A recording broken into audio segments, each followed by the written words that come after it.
अवधूत चिंतन श्री गुरुदेव दत्त. श्री स्वामी समर्थ. कधीतरी स्वामी महाराजांची आठवण झाल्यावर सेवा करून उपयोग नाही.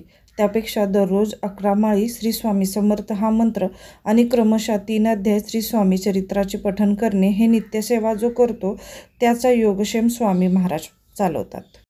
पायात चपला, हातात मोबाईल आणि TV बघत स्वयंपाक केल्यास त्या अन्नाला काही चव लागत नाही.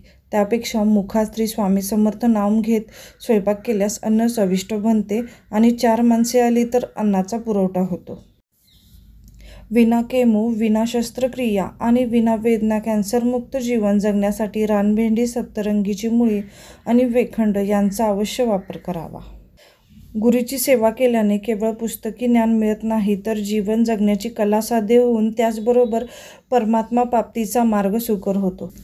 श्री स्वामी समर्थ महाराजांच्या या अतिशीघ्र फलदायी भक्तिगंगेमध्ये आपण सहभागी व्हावे. श्री स्वामी समर्थ महाराजांच्या अफाट सामर्थ्यशाली कृपाछत्राखाली निवांत पवित्र मनाने विसावा घ्यावा, सत्कर्म करावे, बाकी सर्व स्वामी महाराजांवर सोडावे आणि योगीराजांशी नाते जोडावे. आजचा हा व्हिडिओ तुम्हाला कसा वाटला कमेंट करून नक्की सांगा. जर कोणी अजून या चॅनलला सबस्क्राईब केलं नसेल तर प्लीज सबस्क्राईब करा, लाईक करा आणि कमेंट करा. जर वेळात वेळ काढून हा तुम्ही व्हिडिओ पाहिल्याबद्दल धन्यवाद आणि जास्तीत जास्त लोकांपर्यंत हा व्हिडिओ पाठवा. स्वामी सेवेचा अनुभव हा अतिशय सुंदर आणि फलदायी आहे.